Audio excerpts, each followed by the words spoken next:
Hello दोस्तों, welcome back to the channel. और आज मैं जो स्टार्ट कर रही हूँ उसका जो मैं सबसे पहले आपको कि मेरे चैनल का दिखा दे रही हूँ। यहाँ पे आपको स्क्रीनशॉट, ये मेरे चैनल का स्क्रीनशॉट है। आप यहाँ पे से जा कर के ये जो पीडीएफ है उसको डाउनलोड कर सकते हैं। आज हम घटना सार के चर्चित स्थलों के बारे में बात करते हैं। ठीक है, तो चलिए वीडियो को स्टार्ट करते हैं। तो चलिए दोस्तों, सबसे पहले जितने भी लोग नए हैं प्लीज़ चैनल को सब्सक्राइब कर दें और आप लोग कमेंट करके ज़रूर बताएं कि ये सीरीज़ कैसी लग रही है। ठीक है, उसके बाद से मैं नेक्स्ट जो बाकी चर्चित व्यक्ति हैं और सम्मान समारोह जो छोटे छोटे टॉपिक्स हैं उनको मैं कोशिश करूँगी कि 10 मिनट में कवर करूँ। ठीक है, तो चलिए दोस्तों स्टार्ट करते हैं अपना वीडियो।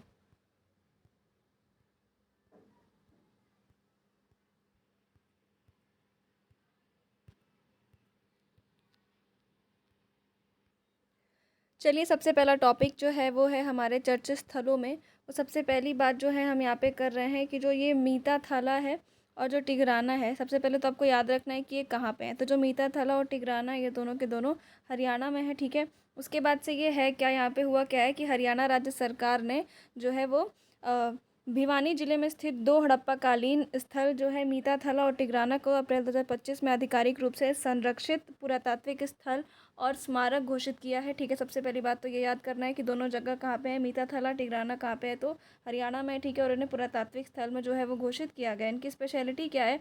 इनकी स्पेशलिटी ये है कि ये लगभग 4400 वर्ष पुराना है। ठीक है, 4400 वर्ष पुराना है और इनका ऐतिहासिक और सांस्कृतिक महत्व जो है वो अधिक है। ठीक है, ये स्थल जो है कृषि समाज के विकास के लिए, नगर नियोजन, शिल्प उद्योग और हड़प्पा उत्तर हड़प्पा काल के व्यापार की झलक को जो है वो प्रयुक्त करता है। इसलिए ये दोनों नाम जो है जानना ज़रूरी है। ठीक है, नेक्स्ट जो हमारा इंपॉर्टेंट स्थल है वो है आना सागर झील, जो कि है राजस्थान में। ठीक है, आना सागर झील को जो है वो सुप्रीम कोर्ट ने अब यहाँ पे फंसा सकता है कि प्रधानमंत्री ने, चीफ मिनिस्टर ने, तो किसी ने नहीं। इन उसमें सुप्रीम कोर्ट ने पर्यावरण की चिंताओं और आर्द्रभूमि का कानूनों के उल्लंघन का जो हवाला देते हुए राजस्थान सरकार को अजमेर स्थित आना सागर झील, ये कहाँ पे है, तो राजस्थान के अजमेर है। ठीक है, इसके पास एक अवैध जो है वो कंस्ट्रक्शन हो रही है, जो कि 7 वंडर्स पार्क बन रहा है इसके आसपास में। ठीक है, 7 वंडर्स पार्क जो यहाँ पे बन रहा है उसको ध्वस्त करने की बात कही गई है 6 महीने के अंदर। ठीक है, और लगभग 13 वर्ग किलोमीटर में जो है हमारा आना सागर झील जो है वो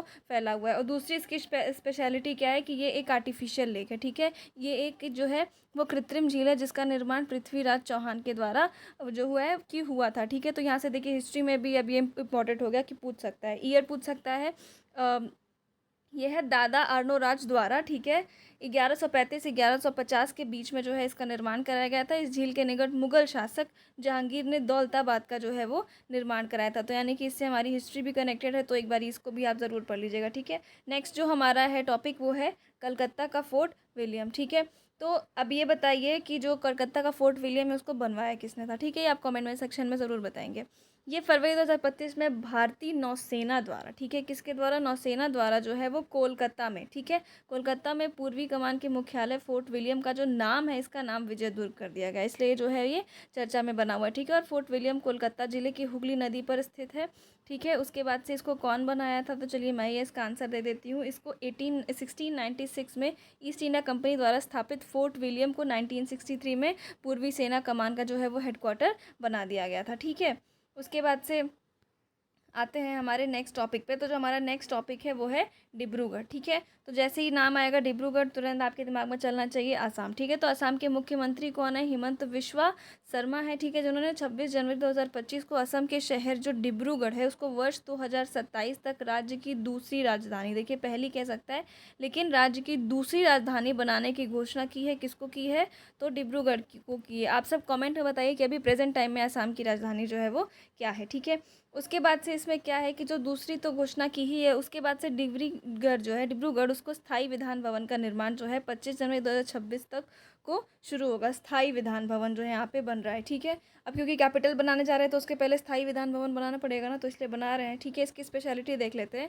तो ये जो है वो ब्रिटिश काल से चाय, तेल, कोयला व्यापार का जो है प्रमुख केंद्र रहा है और मध्य में असम के तेजपुर में, ठीक है, राजभवन का निर्माण किया जाएगा। इसे असम की सांस्कृतिक राजधानी के रूप में भी विकसित किया जाएगा। ठीक है, तो सांस्कृतिक राजधानी भी और ऐसे देखी जाए तो दूसरी राजधानी भी। ठीक है, हमारा जो नेक्स्ट है वो है ऋषिकुल्या बीच। तो ऋषिकुल्या बीच नाम से पता चल जाना चाहिए कि ये कहाँ पे स्थित है। तो ऋषिकुल्या बीच जो है हमारा वो उड़ीसा में है। ठीक है, और ऋषिकुल्या नदी के स्पेशली इसमें हुआ क्या है कि इसमें 7 लाख ऑलिव रिडले कछुए, ठीक है। अब कछुओं का नाम याद रख लीजिए कि कौन से हैं, तो ऑलिव रिडले कछुए के जो अंडे हैं, ठीक है, इनके कारण ये है चर्चा में रहा है। अब क्यों चर्चा में रहा है भाई, तो गंजम जिले में बहने वाली ये ऋषिकुल्या नदी, एक देखिए इंपॉर्टेंट पूछ सकता है, तो ऋषिकुल्या नदी तो उड़ीसा से सबसे सबसे पहले बहती है, ठीक है।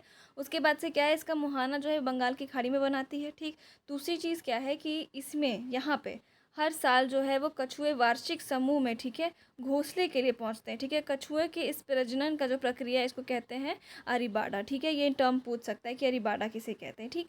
और दे रहा है कि जंगम जिले से सटे 4.1 किलोमीटर में फैले समुद्री तट पर ये कछुआ प्रजनन हेतु प्रति वर्ष आते हैं, ठीक है। हर साल ये आते हैं, इसीलिए जो है वो इम्पॉर्टेंट हो गया है, ठीक है। ऋषिकुल्या नदी के मुहाने पर स्थित, जहाँ नदी बंगाल की खाड़ी में गिरती है, तो ऋषिकुल्या नदी उड़ीसा में, ठीक है। नेक्स्ट जो है ये लास्ट टॉपिक है आज का, तो ये है गीज़ा के पिरामिड के बारे में, ठीक है। तो जो गीज़ा का पिरामिड है दोस्तों, ये जो है ये मिस्र या सबसे पहले तो ये इजिप्ट में है, ठीक है। ये भूमिगत दुनिया पिरामिडों में से भी 10 गुना बड़ी है, हो सकती है। अभी सिर्फ इस पर अनुमान लगाया गया है, कुछ एग्जैक्ट इतना खास इस पर डेटा मिला नहीं है। तो गीज़ा का पिरामिड आएगा तो तुरंत दिमाग में चलना चाहिए कहाँ की बात चल रही है, तो इजिप्ट की बात चल रही है, ठीक है। और इसमें भी अनुमान लगाया जा रहा है कि जो प्रेजेंट टाइम में पिरामिड है उससे 10 गुना बड़ी भी ये हो सकती है, ठीक है। उसके बाद क्या है कि कौन सी टीम ने यह दावा किया है, तो इटली की वैज्ञानिक की टीम ने यह दावा किया है कि इन पिरामिडों के नीचे 4000 फीट तक फैला एक विशाल भूमिगत शहर जो है वो मौजूद है। ये याद रखिएगा, ये लिखा नहीं है, ये अभी दावा किया गया है, ठीक है। इसमें से 8 जो है वो बेलनकार संरचनाएं पाई गई हैं जो गहराई तक जाती हैं, और इसके नीचे और भी कई रहस्यमयी जो है वो निर्माण मौजूद हो सकते हैं, ठीक है। तो दोस्तों यहाँ तक था हमारा लास्ट ये चर्चित व्यक्ति और स्थल, ठीक है। आपको वीडियो कैसी लगी, वीडियो को ज़रूर बताइएगा कमेंट में, और आपको ये इनिशिएटिव कैसा लगा ये ज़रूर बताइएगा। आपका इससे क्विक रिवीजन भी हो जाएगा, और 5 से 6 मिनट में ये जो सीरीज़ है वो ख़त्म भी हो गई है। तो ठीक है दोस्तों, प्लीज़ अगर पसंद आएगा तो चैनल सब्सक्राइब ज़रूर करिएगा।